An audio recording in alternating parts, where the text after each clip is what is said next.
Finalement, c'est quoi la solitude? Est-ce que c'est un état physique, mental, un mix des deux, ou sinon, toute autre chose? In case I don't see ya. Good afternoon, good evening, and good night. Le cinéma s'est souvent posé cette question, et le moins qu'on puisse dire est que les exemples sont légion.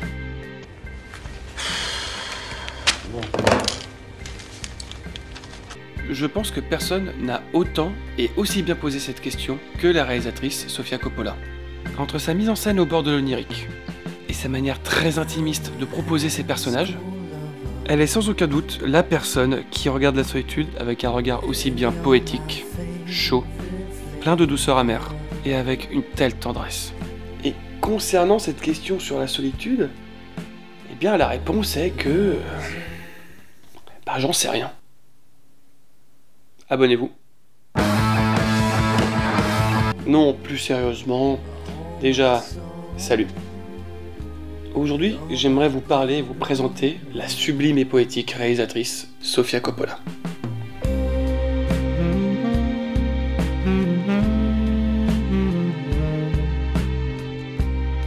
Bon, déjà, Sofia Coppola voit le jour le 14 mai 1971 à New York, et elle est la fille d'Eleanor et de Francis Ford Coppola. Elle est la cadette d'une famille de 3 enfants, avec 2 grands frères, Giancarlo, qui était acteur et producteur, mais qui malheureusement nous a quittés lors d'un accident de bateau à ses 22 ans, et de Roman, qui lui est encore aujourd'hui réalisateur de clips de musique. Mais évidemment, elle est la fille du mythique couple de cinéastes, les Coppola.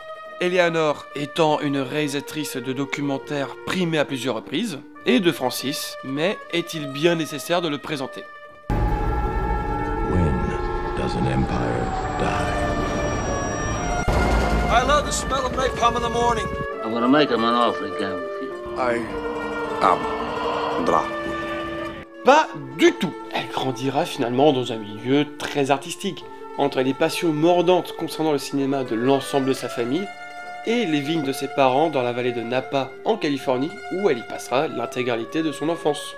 Sauf à certaines exceptions, notamment lors du tournage du deuxième parent. Alors oui, Francis Ford Coppola est aussi vigneron. Voilà, c'est une info qui ne sert à rien. Mais maintenant, vous pourrez briller en société avec. De rien. Après sa scolarité en école publique, elle souhaite devenir peintre et rejoint la California Institute of Arts avant d'être transférée à la Art College of Design. Elle a même comme mentor le légendaire peintre américain Paul Jasmine. Mais elle arrêtera ses études pour se lancer dans la mode en créant la marque Milk Fed, qui ne se vend exclusivement qu'au Japon. Bravo Noël. Il faut savoir qu'à la base, elle ne se voyait pas comme cinéaste du tout.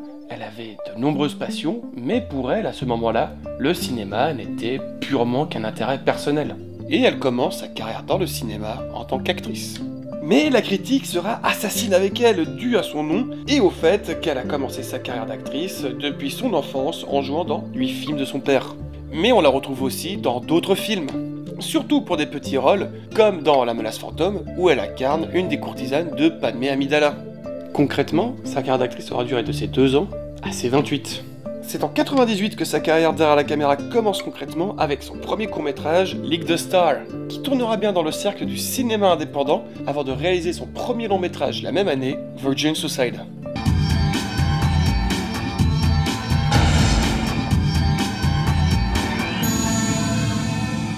We would never be sure about the sequence of events. Adaptation du roman éponyme de Jeffrey Eugenides. Et le film sera un carton. Sélectionné au festival de Sundance, la critique l'acclame en oubliant même les origines cinéastes de la jeune réalisatrice. Le sentiment de perte des personnages est d'autant plus grand car, comme on l'a dit précédemment, le frère aîné de la jeune Sofia nous a quittés tragiquement alors qu'elle n'était qu'une enfant. Et celui de solitude est d'autant plus amplifié car elle raconte avoir été très proche de son frère avant cette tragédie. C'est pour ces raisons qu'elle a acheté personnellement les droits d'auteur du livre et l'a adapté seule en scénario. Elle voulait proposer son spleen et sa détresse par elle-même. Le film comprend son casting de superstars comme Danny DeVito, James Wood, Kathleen Turner et la jeune et méconnue à ce moment-là, Kristen Dunst. Et après ce succès, elle décide d'appeler en boucle un répondeur automatique. D'ailleurs pour les plus jeunes, ça ressemble à ça. Hey Jerry, it's Kiara. Listen, my boyfriend saw those texts you've been sending me and he got pretty pissed off. If he calls you, just ignore him. This is Carmox. I have intercepted sexual communications between you and my new girlfriend Kiara. I am coming to kill you now! Pour harceler et avoir à son casting, en plus de Scarlett Johansson, la légende, l'acteur mythique, le sublime et superbe Bill Murray pour son prochain film, Lost in Translation. Hello. Hello. How are you? Good, how are you? Le film propose une histoire non pas de solitude, mais sur la solitude. La nuance est fine. Dans un spleen où ces personnages se retrouvent seuls, ensemble. Dans une amertume où il fait bon de rester pour mieux sublimer leur coexistence éphémère, mais pourtant si intense.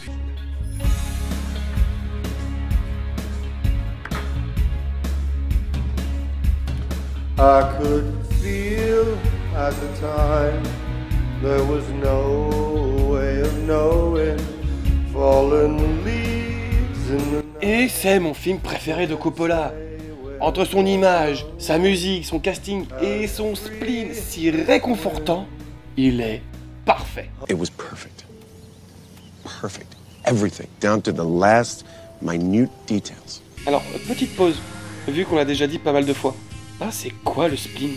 Le spleen, qui vient de l'organe la rate, en anglais spleen, est un état dans lequel on se retrouve dans une mélancolie profonde. Que ce soit pour des raisons apparentes ou non, on peut même finir par être dégoûté de l'existence. Mais pourtant, c'est un état dans lequel on se complaît et où l'on aime vivre dans cette tendre amertume.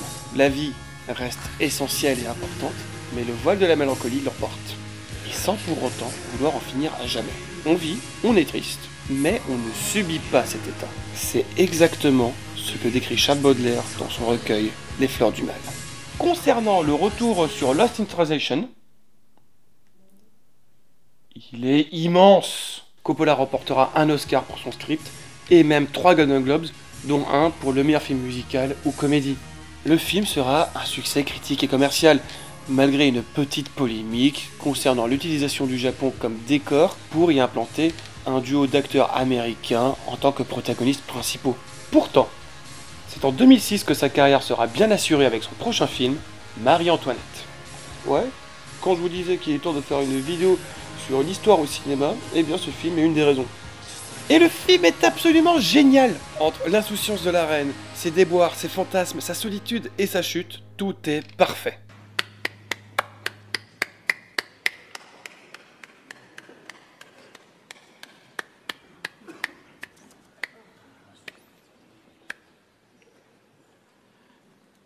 It was perfect.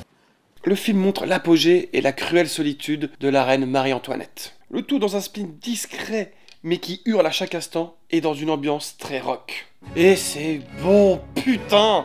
Kirsten Dunst est de retour, et Coppola intégrera au reste du casting, qui d'ailleurs est parfait, le jeune comédien de la comédie française, Guillaume Gallienne. Quasi intégralement tourné au château de Versailles, le film est un succès mondial. Il remportera 3 BAFTA et sera aussi sélectionné au Festival de Cannes cette même année. Après, elle continue sa lancée avec Somewhere, quasi intégralement tourné au Château Marmont à Los Angeles. Le film sera sélectionné au Festival de Venise, et si on peut retenir quelque chose de ces 2 derniers films, c'est qu'elle avait clairement une période château. Pas mal, non? C'est français. Arrive après The Bling Ring, mettant en scène l'histoire vraie d'un groupe d'amis en pleine adolescence qui cambriolent des maisons de stars à Los Angeles. Succès commercial, critique assez mitigé par rapport à ses films précédents, outre le fait qu'il sera le film d'ouverture du Festival de Cannes de 2013, et qu'au casting, on retrouve notamment des actrices comme Leslie Mann et Emma Watson. 2 ans plus tard, elle revient au devant de la scène en 2015 avec A Very Merry Christmas pour Netflix. Petit film sympathique qui est clairement un hommage aux épisodes spéciaux pour la saison de Noël de séries américaines, comme on en retrouve beaucoup. Hein, Supernatural? Non, sérieusement, regardez ça, c'est vraiment cool. Merry Christmas, bro. Yeah.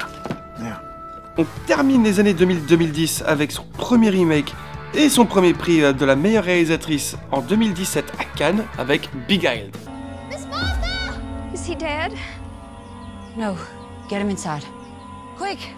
Remake du film éponyme de 71, le succès commercial est de retour et la critique l'acclame comme étant le meilleur remake jusqu'alors réalisé. Alors qu'on part d'un film avec un petit budget de moins de 10 millions de dollars et qui en a rapporté pas mal dans sa traînée. Kristen Dunst est de retour dans l'écurie Coppola et le reste du casting comprend de grands noms comme Colin Farrell, Elle Fanning et Nicole Kidman.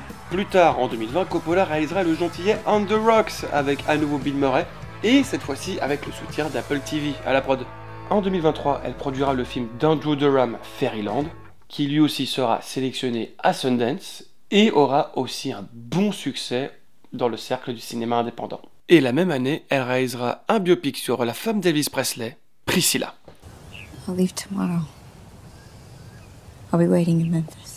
Au casting, on retrouve Kylie Spiney dans le rôle principal. Le film sera sélectionné au Festival de Venise cette même année et nous propose un nouveau regard sur la relation entre Priscilla et Elvis Presley. Et le tout produit par A24. Sofia Coppola, c'est aussi de nombreuses publicités dans le luxe, notamment pour Christian Dior. Elle continue aussi à peindre et est membre permanente de la prestigieuse Gauguin Gallery à New York. Et elle a été mannequin dans les années 90. Mais elle reste finalement très secrète concernant ses projets à venir. C'est pour ça qu'il n'y a pas trop de rumeurs, concernant en tout cas les projets sur lesquels elle se penche, et même sur lesquels elle aurait songé d'ailleurs. En ce qui concerne sa vie privée, elle a été mariée au réalisateur Spike Jonze de 1999 à 2003. Mais d'après Coppola, leur rupture a été triste et brutale. De 2003 à 2005, elle a été en relation avec Quentin Tarantino. Et malgré leur séparation, ils sont restés bons amis. Actuellement, elle est mariée au musicien Thomas Mars, avec qui ils ont une fille Romy en 2006. Mais alors aujourd'hui, pourquoi je vous parle de Sofia Coppola ? Car à mon sens, c'est la seule réalisatrice qui propose un regard sur le spleen et la solitude qui se veulent originaux et sans que ce soit exagéré. Le tout sans sombrer dans un blues larmoyant, mais en gardant un aspect très rock dans l'essence de chacun de ses films. Sofia Coppola, c'est de la poésie brute à chaque sortie. Un cinéma intimiste et sincère, qui rappelle même par moments les instants perdus de la nouvelle vague. Ces personnages ont le spleen sans être tristes. Ils sont seuls en étant accompagnés. Insouciants par moments sans être inconscients. Intimistes mais ouverts aux autres. On parle d'une réalisatrice aux dualités multiples et sans la moindre contradiction. Et qui arrive à leur donner un sens à chacun de ses films. C'est pour toute cette poésie, ces thèmes abordés et tellement de choses encore qu'aujourd'hui je voulais vous parler de Sofia Coppola.